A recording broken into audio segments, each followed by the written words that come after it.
Hello friends, good morning. Once again, most welcoming classes of Arbitration and Conciliation Act 1996। तो जैसा मैंने पिछली class में बताया, न्यूयॉर्क कन्वेंशन के तहत जो भी फॉरेन अवार्ड आएगा, फॉरेन अवार्ड है, उसका इन्फोर्समेंट कैसे होगा या वो किन परिस्थितियों में इन्फोर्समेंट होने से रिफ्यूज कर दिया जाएगा और क्या क्या उसका प्रक्रिया होगा। ये सब सारी चीज़ें मैंने पिछली क्लास में न्यूयॉर्क कन्वेंशन के तहत होने वाले अवार्ड के विषय में बताया था। आज जनेवा कन्वेंशन के तहत जो अवार्ड ग्रांट किए हुए हैं, उनका इन्फोर्समेंट की क्या प्रक्रिया है इस नए आर्बिट्रेशन एंड कॉन्सिलेशन एक्ट 1996 में। चूँकि मैं पहले ही बता चुका हूँ कि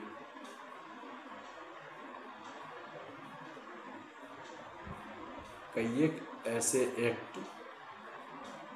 recognition and awards foreign awards recognition and enforcement act 1961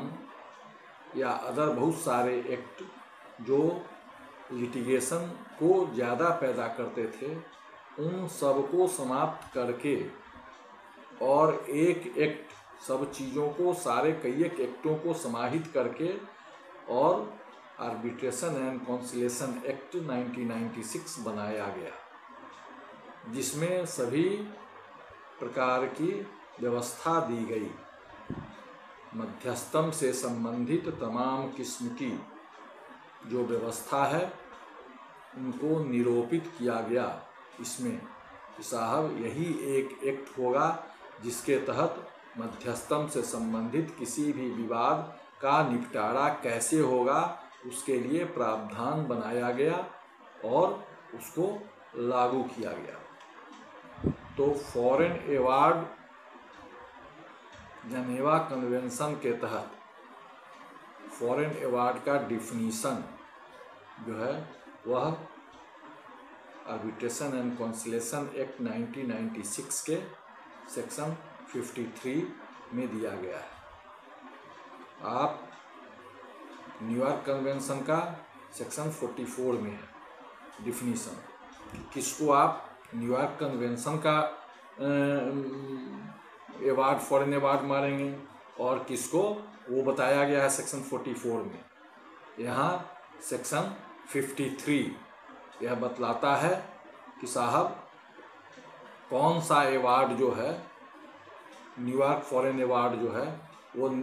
Geneva convention का अवार्ड माना जाएगा। जैसा हम पूर्व में भी बता चुके हैं कि जनेवा कन्वेंशन 28 जुलाई 1924 को हुआ था। तो यानी 28 जुलाई 1924 के उस कन्वेंशन में, जनेवा कन्वेंशन में जो सदस्य देश सम्मिलित हुए थे और उस तारीख को वाणिज्यिक कॉमर्शियल शब्द के तहत माने जाने वाले हर देश के विधि के अनुसार जो कुछ भी आता था, उन एक्टिविटीज से उत्पन्न होने वाले विवाद को निपटारा करने के लिए जो कन्वेंशन तैयार हुआ था वो जनेवा कन्वेंशन कहलाया। तो यानी समझने की बात है कि 1924 में वाणिज्यिक शब्द के अंतर्गत जो क्रियाकलाप समाहित थे, जिसको उस समय के उस परिप्रेक्ष्य में दुनिया में माना जाता था, तो उससे संबंधित उन क्रियाकलापों से संबंधित एवं उनसे उद्भूत होने वाले मतभेद एवं विवाद का निपटारा होने के बाद जो अवार्ड आया उसको जनेवा कन्वेंशन के तहत आने वाला अवार्ड माना गया। यहाँ कहता है ए में, in pursuance of an agreement for arbitration to which the protocol set forth in the second schedule applies, and B, between persons of whom one is subject to the jurisdiction of someone of such powers as the central government, being satisfied that reciprocal provisions have been made, may by notification in the official gazette declare to be parties to the convention set forth in the third schedule, and of whom the other is subject to the jurisdiction of some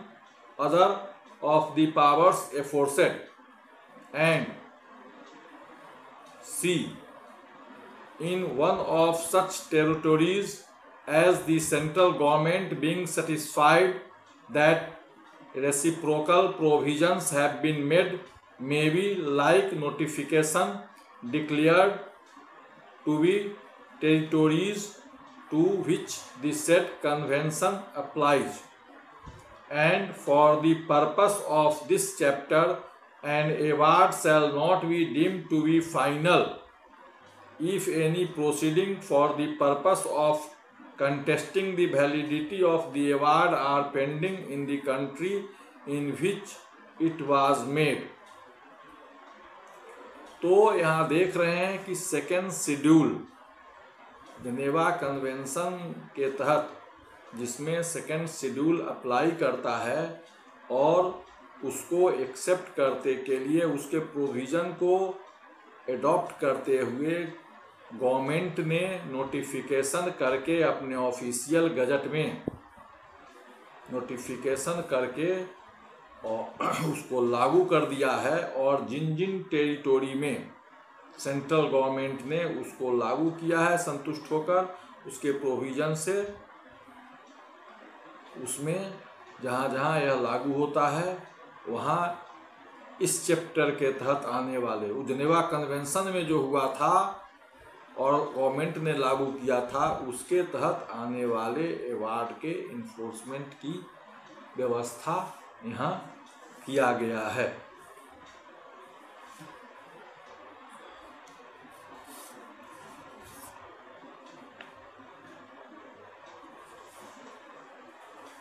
second schedule क्या है, अब यहाँ हम ये जान लें। The second schedule of the act is related to part A of the above definition of foreign award. The second schedule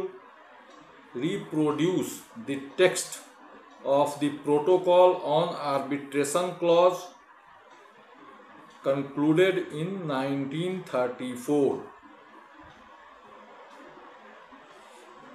तो अब जनेवा कन्वेंशन साइन हुआ, उसका डेट जो है वो 28 जुलाई 1924 है,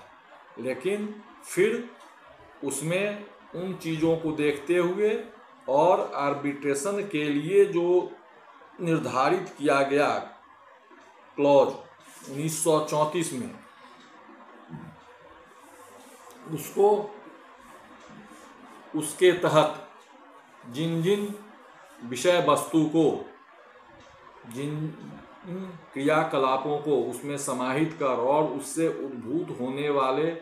विवाद एवं मतभेद के निराकरण के लिए जो प्रावधान किया गया, उसी तरह फिर थर्ड शेड्यूल जो है वो the third schedule of the act is related to part of the above definition of foreign award. The third schedule contains the provision of the convention of the execution of foreign award 1937। तो convention में foreign award के enforcement के लिए, execution के लिए 97 में जो तय किया गया शेड्यूल बनाकर उसमें जो समाहित है उसके अनुरूप जो विषय वस्तु आता है, इन सबका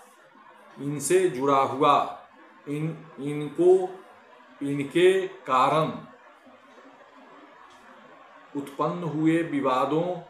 से संबंधित, मतभेदों से संबंधित अवार्ड, फॉरेन अवार्ड जो आया है उसके इन्फोर्समेंट की व्यवस्था दी गई है। तो यह सेक्शन 53 मूल रूप से जेनेवा कन्वेंशन में किस किस्म के विवाद और मतभेद जो आते हैं उन पर दिए गए निर्णय, उन पर दिया गया अवार्ड जो है फॉरेन अवार्ड की श्रेणी में जेनेवा कन्वेंशन के तहत आएगा, उसके विषय में बतलाया गया है। तो आज के लिए इतना ही, फिर हम अगले दिन बतलाएंगे कि साहब उसमें फिर आगे क्या करना हो। ऑलमोस्ट प्रक्रिया फिर वही है जो न्यूयॉर्क कन्वेंशन में बताया गया है कि कैसे फिर आर्बिट्रेशन में जाने के लिए एप्लीकेशन है, अगर एग्रीमेंट वैसा है तो फिर उसके इन्फोर्समेंट फाइनलिटी कैसे देता है, इन्फोर्समेंट के लिए जो अवार्ड होल्डर है वो क्या आएगा, वो कैसे किस सेक्शन में करेगा, फिर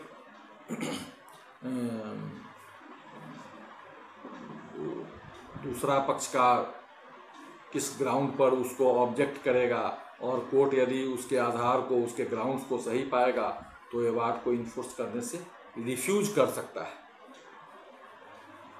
इत्यादि इत्यादि। तो आगे की क्लास में इस पर चर्चा होगी। आज के लिए इतना ही। Okay, thank you.